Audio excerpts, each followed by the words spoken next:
Well, let me move very briefly to just some very quick updates on where we are with lockdown. At the moment, there's not a great deal to say, but a few things that it might just be worth sort of pointing you to. Firstly, obviously, it's very sad and tragic news that this week we've clicked over to 100,000 people who died in the UK from COVID. Some scientists are anticipating that this is by no means the end. It may well be up to 150k who will die in the end. It's worth recognizing that this second wave has been very significant. At the end of October, 60,000 people had died. So that gives you something of a sense of the scale of what's happening over this period. There are mixed signals at the moment on the duration of the lockdown restrictions. On the one hand, comments being made that even though over 50s will be vaccinated by the end of March, some kinds of restrictions will be likely to continue on into the summer. Seems unlikely that schools generally will go back after half term, but there's obviously a lot of pressure to get schools and particularly primary schools back as quickly as possible.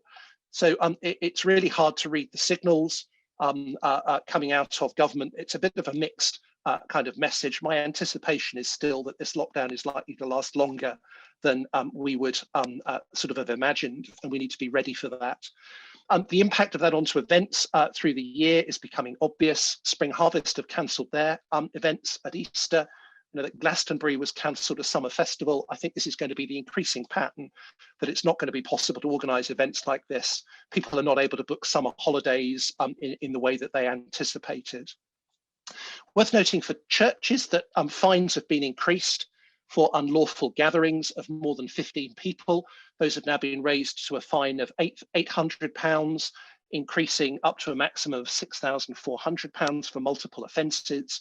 It's worth saying, despite the way it's been reported, this is not just for people having parties, it's for unlawful gatherings of all kinds. So that could impact on Christians who seek to gather together, not in ways that are permitted by the law. You might have picked up today that the Archbishops of Canterbury and York have issued a national call for prayer, urging people to pray at sort of 6 o'clock each evening. I've recorded an interview for that on TWR News, which will be out on YouTube. I thought it was a pretty insipid call. It was a call to pray, whether you've got faith or no faith. There was no indication of who you should pray to, what you should pray for. The hope of the resurrection was mentioned, but no mention of the fact that you need to personally respond to Christ in order to receive that hope of the resurrection. I think in many ways, the way that this national call for prayer was articulated reminds us of the sorry spiritual state of our nation. Of course, we should be praying, but let's be praying with gospel hope and with gospel prayers.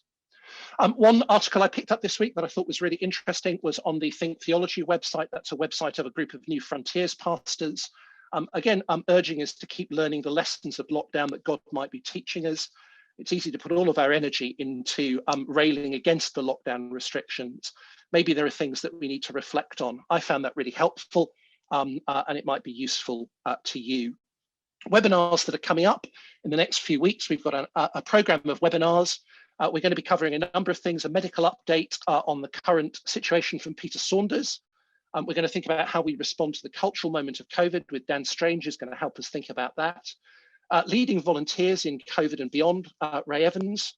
We're going to look at the Passion for Life mission in 2022 and how we can look ahead to evangelism in the future, and then how as pastors and leaders we can keep being refreshed with Johnny Prime and others.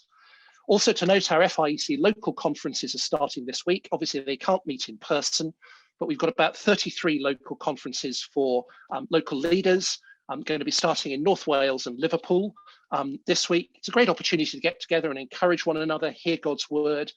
Please do book in. We'd love to see you at our local conferences as they get started.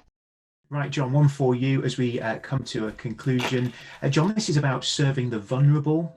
So the question is, can we have vulnerable people in our home who are not part of our social bubble? And they're especially thinking here of a recovering addict who's not in their existing household bubble. They've already got a bubble with others. Can the pastor serve them in that sense? I can't answer definitively. Nothing I've read would suggest that you can do that you can welcome them into your home. That's what bubbles are there for. You can go and visit a person who is a vulnerable person to provide them with care and assistance. But I don't think I'm aware of anything that says that that can happen the other way round. So you can go to them, but I'm not sure that you can welcome them into your home unless they're part of your bubble under the way that the current legislation is drafted. The fact that they're in a bubble and that they're somewhere else suggests that they have other social contacts.